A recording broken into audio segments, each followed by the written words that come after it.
Good morning, everyone, and welcome to Think Future. My name is Calabucas, and once again, we're coming at you live from deep in the heart of Silicon Valley, California. We're talking innovation, startups, the future, not necessarily those, and not necessarily in that order. Smack that subscribe button and hit that bell if you're watching on YouTube so you can get notified when a new show comes online. If you're listening on your favorite podcast service, please subscribe and drop a note on Apple Podcasts. Love to hear from you.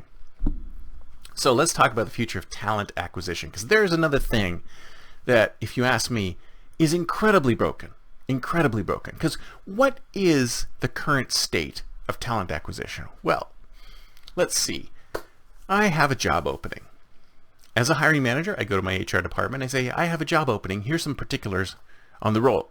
So I give the HR person some particulars on the role, and typically the HR person doesn't really know anything about the role. They don't have a deep understanding of the role. So they just take whatever's in the job description and they slap it online. And then here comes a candidate.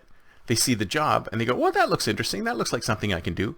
So they post their resume. Now, unless the talent system, because there's always a applicant tracking software in between, unless the applicant tracking software is really, really smart, it won't select this person for the job, because if those terms don't match up exactly or match up based on a specific algorithm, the HR person and the hiring manager will never even see that person.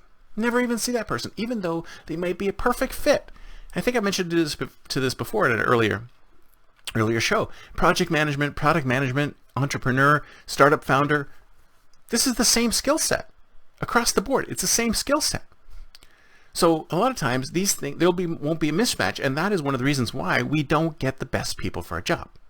And I think the entire concept of talent acquisition, the way it is now, is basically in place as it is because no one has been able to fully disrupt it in the proper way. And if you ask me, we can very easily disrupt it by looking into the past and looking at what worked in the past. And one of the things there's tons of ways that could be disrupted, but I think one of the things that's really interesting to me in the future of talent acquisition is the apprenticeship programs, is looking at people's resumes. And we definitely need to do something about applicant tracking software, because it is not finding the most relevant individuals for the job, because basically what people do is they tweak their resume to match the job description. The person themselves may not be that qualified to do the job, but they're purposely tricking the ATS to be able to get past the filters. But I digress. That's another problem. I think that truly innovative new companies who want to break out of the standard talent acquisition system that we're in right now need to be looking more at, as I mentioned earlier, apprenticeship programs. Because think of it this way.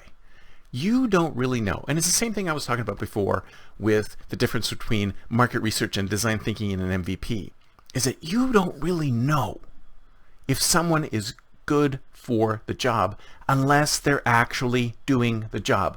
An interview is a false situation. A phone screen is a false situation. A job interview is a false situation. All these things are false situations. No one is ever in the same situation in the role that they're in when they're in a job interview. It's impossible. It's like most people who are on the job, if they don't know something, what are they going to do? They're going to ask their friends. They're going to go online. They're going to read up on it. They're going to learn. But in a job interview situation, what happens? You're supposed to know everything. But I digress. If we really wanted to disrupt talent acquisition, we should look at the apprenticeship model. Bring somebody on board. Take a look at their resume. Forget about applicant tracking software. Take a look at their resume, then bring someone on board for a little bit. Have them work on a real problem, in the real role, in the real place, and see how they do.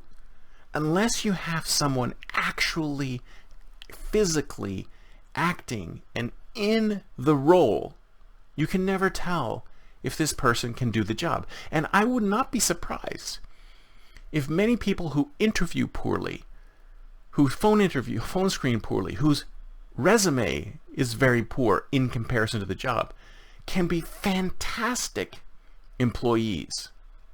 They just never get through that filter because the system is biased against it.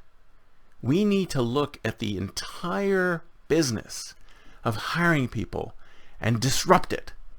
And if you ask me, this is a prime area for startup founders to get in there and really dig in and figure out how can we build apprenticeship models for talent acquisition. Because if you ask me, apprenticeship models for talent acquisition will really improve the process, improve talent acquisition, actually bring in the right person for the job. That's it for me for today. See you next time, and until then, don't forget to think future.